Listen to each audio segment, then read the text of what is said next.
राधे राधे, हरे कृष्णा। आप सभी का मेरे YouTube चैनल में बहुत बहुत स्वागत है। जैसा कि आपने कैप्शन में देख ही लिया है कि आज हम अपने इस वीडियो में बात करने वाले हैं अक्षय तृतीया के बारे में, और जिसको अखा तीज के नाम से भी जाना जाता है। इस साल ये बहुत बड़ा कन्फ्यूज़न है कि अक्षय तृतीया आखिर किस दिन है। कुछ लोग कह रहे हैं कि 22 अप्रैल को, और कुछ का मानना है कि 23 अप्रैल को अक्षय तृतीया मनाया जाएगा। लेकिन जैसा कि हम हिंदू धर्म में हिंदू पंचांग को फॉलो करते हैं, तो हिंदू पंचांग के अनुसार अगर देखते हैं तो इस बार जो अक्षय तृतीया की तिथि है वो शनिवार 22 अप्रैल सुबह 7:49 से अगले दिन 23 अप्रैल को सुबह 7:47 तक रहेगी। इसलिए 22 अप्रैल को यानी शनिवार के दिन अक्षय तृतीया का दिन मनाया जाएगा। अक्षय तृतीया का जो है उपवास रखा जाएगा। ये तो हो गई अक्षय तृतीया की तिथि। अब हम बात करते हैं कि अक्षय तृतीया वाले दिन आखिर करते क्या हैं, हमें किस तरह से दिन की शुरुआत करनी है, किस तरह से हमें इसकी पूजा करनी है। तो आइए इसके बारे में थोड़ी सी बात करते हैं। तो दिन की शुरुआत हमें कैसे करनी है? इस दिन की शुरुआत हमें ब्रह्म मुहूर्त में स्नान करके करनी है। ब्रह्म मुहूर्त किसको बोलते हैं? ब्रह्म मुहूर्त आप जानते होंगे, जो थोड़े बहुत तारे होते हैं, जब तक आसमान में थोड़े बहुत तारे होते हैं, ये टाइम लगभग 4 से 5 बजे तक का माना जाता है, या ज़्यादा करें आप 5:30 बजे तक का कर सकते हैं। तो हमें ब्रह्म मुहूर्त में स्नान करके साफ़ कपड़े पहनने होते हैं। मंदिर को साफ़ करके अपने जो मंदिर में श्री भगवान हैं उनको गंगा जल से स्नान कराते हैं, और फिर पूरे मंदिर में गंगा जल का छिड़काव करते हैं। इस दिन आप अपने मंदिर में या फिर मंदिर के अलावा बाहर एक छोटी सी चौकी लगा सकते हैं, और उस चौकी पर आपको गणेश जी की स्थापना करनी है। और उस पर गणेश जी के साथ साथ आपको लक्ष्मी नारायण जी के साथ में जो प्रतिमा होती है, जिसमें लक्ष्मी जी और नारायण जी दोनों साथ में होते हैं, ऐसी प्रतिमा हो, कोई फ़ोटो हो, कोई मूर्ति हो, वो भी आपको स्थापित करनी है। क्योंकि जो अक्षय तृतीया का दिन है वो माता लक्ष्मी का दिन माना जाता है। तो जैसा कि हम मानते हैं कि हिंदू धर्म में किसी भी देवी देवता की अकेले पूजा नहीं की जाती, वैसे ही हम माता लक्ष्मी की कभी भी अकेले पूजा नहीं करते। माता लक्ष्मी की पूजा या तो हम दिवाली पे गणपति जी के साथ करते हैं, या फिर लक्ष्मी जी की पूजा भगवान नारायण के साथ की जाती है। इसके पीछे भी बहुत बड़ा मत है, अगर सोचा जाए, अगर देखा जाए तो। क्योंकि जो माता लक्ष्मी होती हैं, अगर हम खाली माता लक्ष्मी जी की पूजा करते हैं तो उससे क्या होता है, लक्ष्मी कहते हैं ना कि दिमाग को और मन को भ्रमित करने वाली होती है, माया का रूप होती है लक्ष्मी जी। इसलिए अकेले लक्ष्मी जी की पूजा नहीं की जाती, उनकी पूजा गणेश जी के साथ की जाती है। और गणेश जी बुद्धि के देवता माने जाते हैं, जो हमें ये विवेक देते हैं कि हमें धन का उपयोग किस तरह से करना है और कहाँ करना है। या फिर उनकी पूजा, लक्ष्मी जी की पूजा हम नारायण जी के साथ करते हैं, जो नारायण जी हमें हमारे मन को भटकाव के रास्ते से दूर करके हमें आध्यात्म की तरफ ले जाते हैं। तो ये तो हो गई टॉपिक से थोड़ी अलग बात। इसके बाद हमें क्या करना है? इसके बाद इस दिन कलश स्थापित किया जाता है। इसका बहुत ही बड़ा लाभ होता है। अब कलश स्थापित कैसे किया जाता है, आप में से बहुत लोग ये जानते ही होंगे, लेकिन फिर भी मैं एक बार बता देती हूँ। आप इसके लिए एक मिट्टी का छोटा सा घड़ा ले सकते हैं, या फिर आप तांबे का या पीतल का कोई भी लोटा ले सकते हैं। उसको आप शुद्ध जल से भरें। उसमें चांदी का सिक्का, अगर चांदी का सिक्का आपके पास नहीं है तो आप नॉर्मल सिक्का ले सकते हैं। उसमें एक सुपारी, थोड़ी सी चने की दाल, उसमें एक फूल, उसमें हल्दी, और उसके ऊपर ढकने के बाद उसके ऊपर आप गेहूं के दाने या फिर कुछ जौ के दाने उस पर रखने हैं, और आम के पत्ते, जैसे कि हम कलश में करते हैं, आम के पत्ते लगाने हैं, और अपने इस कलश को हल्दी से तिलक करना है, और ये हमें मंदिर में रखना है। अब कुछ लोगों का सवाल होता है कि कलश का जो जल होता है उसका हमें करना क्या होता है। जो कलश का जल होता है, आप अगले दिन व्रत खत्म होने के बाद या तो आप उस जल को यूज़ कर सकते हैं, या फिर उस जल को किसी पौधे की जड़ में या फिर गमले इत्यादि में आप रख सकते हैं। अब बात करते हैं भोग के बारे में। जैसा कि वैशाख मास है, वैशाख मास के शुक्ल पक्ष की तृतीया जो तिथि होती है उसी को अक्षय तृतीया बोलते हैं। तो ये गर्मियों का सीज़न होता है, तो गर्मियों के सीज़न में हमें सीज़नल फ्रूट्स का भोग लगाना है, या रसीले फ्रूट्स हम भगवान जी को भोग लगाएंगे, जैसे कि खीरा हुआ, ककड़ी, खरबूजा, या रसीले फ्रूट्स में जैसे आम, तरबूज, इस तरह के फ्रूट्स ही हमें भोग में लगाने हैं। और हमें एक सफ़ेद मिठाई और एक पीली मिठाई का, मतलब जो भी मीठा हम भोग में लगाते हैं, एक सफ़ेद कुछ मीठा हम बना लेंगे और एक पीली मिठाई के रूप में हम केसर की खीर घर पे बना सकते हैं, या जो भी आपका मन हो आप अपने हाथ से या बाज़ार से लाकर कुछ भी भगवान को इस तरह का भोग लगा सकते हैं। ध्यान रहे कि भोग में आपको तुलसी दल का ज़रूर यूज़ करना है, क्योंकि कहा जाता है कि भगवान विष्णु और भगवान श्री कृष्ण बिना तुलसी दल के कोई भी भोग स्वीकार नहीं करते।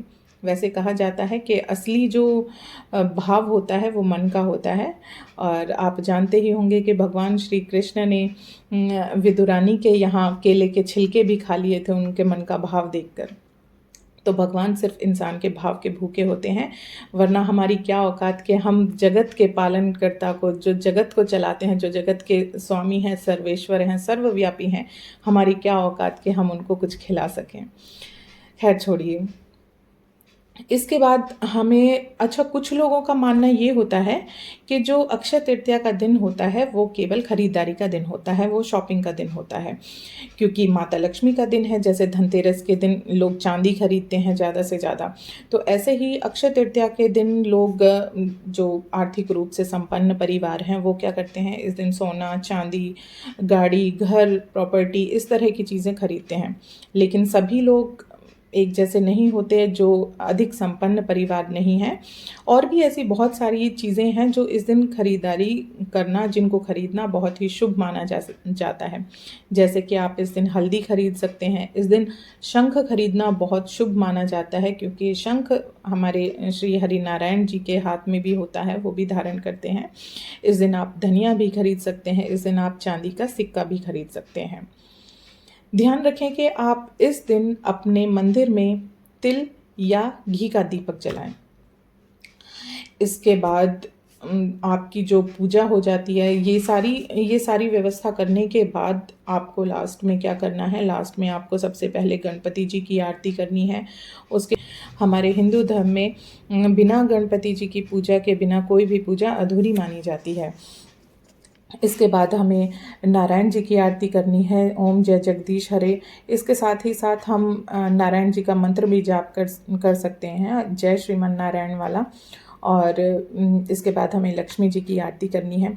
अच्छा, एक और बात मैं आपको यहाँ पर बताना चाहूँगी कि हम जो कोई भी व्रत करते हैं, अगर हम इस दिन व्रत है हमारा, तो हम कोई भी व्रत जो करते हैं वो बिना संकल्प के अधूरा माना जाता है। कहा जाता है कि हम जो भी व्रत करते हैं, अगर हमने वो संकल्प के बिना वो व्रत किया है, तो उसका जो पुण्य है, उसका जो फल है, वो आधा हो जाता है।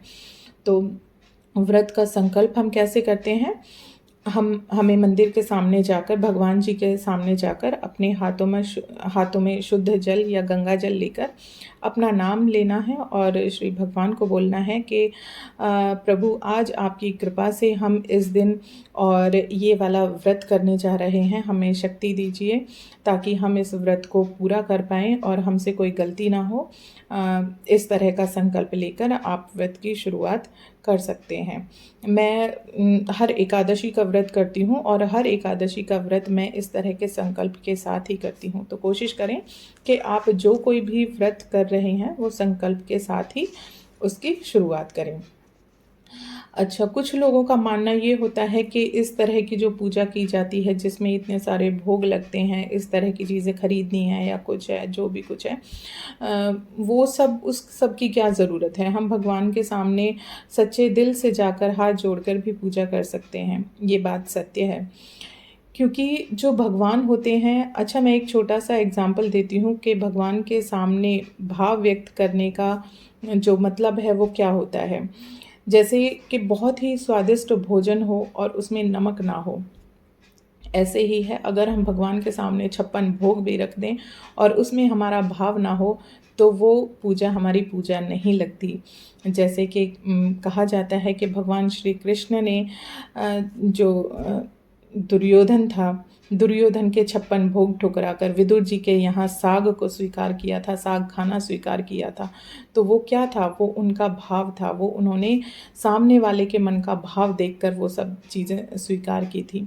तो कोशिश करें कि सबसे पहले सबसे सुंदर हम अपने भाव को सजाएं और उसके बाद बाकी की चीज़ों पर हम ध्यान दें, तो बहुत ही अच्छा होगा और भगवान बहुत जल्दी ही खुश होंगे। आइए अब बात करते हैं अखा तीज के बारे में। अक्षय तृतीया को अखा तीज के नाम से भी जाना जाता है। अगर आप श्री वृंदावन धाम से जुड़े हुए हैं तो आप जानते होंगे कि अब मैं किस तरफ बात करने वाली हूँ। जो अखा तीज का दिन होता है वो ब्रजवासियों के लिए बहुत ही एक खास दिन होता है। इस दिन जो श्री वृंदावन धाम के लाडले श्री बिहारी लाल जी हैं, 365 दिन में यानी कि साल में एक बार ही अपने श्री चरणों के दर्शन भक्त लोगों को कराते हैं, और वो अक्षय तृतीया का दिन होता है यानी कि अखा तीज का दिन होता है। और इस दिन जिस भी भक्त को श्री बिहारी लाल के चरण दर्शन हो जाते हैं, यकीन मानिए उसका जीवन संवर जाता है, उसके सारे कष्ट दूर हो जाते हैं, कोई दुख उसको सताता नहीं है। इसीलिए हर कृष्ण भक्त के लिए ये अक्षय तृतीया का दिन और ये अखा तीज का दिन बहुत ही खास होता है, बहुत ही स्पेशल होता है। इस दिन श्री वृंदावन धाम में बिहारी जी की शोभा यात्रा भी निकाली जाती है। वैसे तो अगर मैं बात करूं, मेरा भी वृंदावन आना जाना लगा रहता है। वैसे तो वहाँ साल भर बहुत भीड़ रहती है, आप किसी भी टाइम वहाँ जाइए आपको बहुत भीड़ मिलेगी। लेकिन जो ये दिन होता है, अखा तीज का दिन जो होता है, उस दिन जब से पट खुलते हैं और जब से उनके द्वार बंद होते हैं, यकीन मानिए भीड़ का जो सैलाब होता है, जन सैलाब होता है, वो रुकने का नाम नहीं लेता।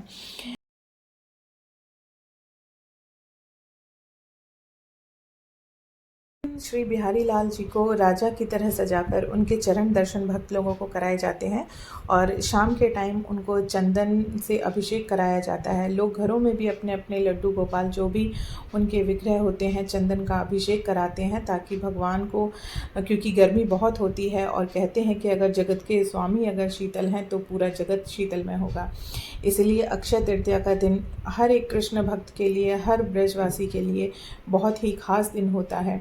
और एक और विशेष बात मैं यहाँ पर बताना चाहूँगी कि ऐसा हमारे शास्त्रों में बताया गया है कि अक्षय तृतीया के दिन ही श्री कृष्ण भगवान ने अपने प्रिय मित्र सुदामा को धन का लाभ दिया था। और ये जो अक्षय तृतीया का दिन है, इस दिन को परशुराम जयंती के रूप में भी मनाया जाता है। जो परशुराम जी हैं उनको भगवान विष्णु का छठा अवतार माना जाता है। तो मैं अपने कन्हैया जी की बातों पर या उनकी कथाओं पर मैं आ जाती हूँ तो वीडियो बहुत लंबा हो जाएगा। मैं इसके पीछे क्या कहानी है, क्या कथा है कि भगवान श्री बिहारी जी के जो चरण दर्शन हैं वो साल में एक ही बार क्यों कराए जाते हैं, इसकी कथा भी मैं आपको सुनाना चाहती हूँ, लेकिन वीडियो बहुत लंबा हो जाएगा। तो मैं यहाँ पर उस कथा को जो है स्किप करती हूँ। उसके पीछे के जो क्या कहानी है उसको अभी मैं यहाँ पर नहीं बता पाऊँगी। बस इतना ही कहूँगी कि ये जो अक्षय तृतीया का दिन है वो हर कृष्ण भक्त के लिए बहुत ही खास होता है और माता लक्ष्मी का दिन होता है। ज़्यादा से ज़्यादा आप कोशिश करें इस दिन अपने से बड़ों का आशीर्वाद लें, भगवान का नाम जप करें, श्री भगवान को खुश करने की कोशिश करें, और इस दिन कोशिश करें उपवास रखें, भगवान के नाम का उपवास रखें।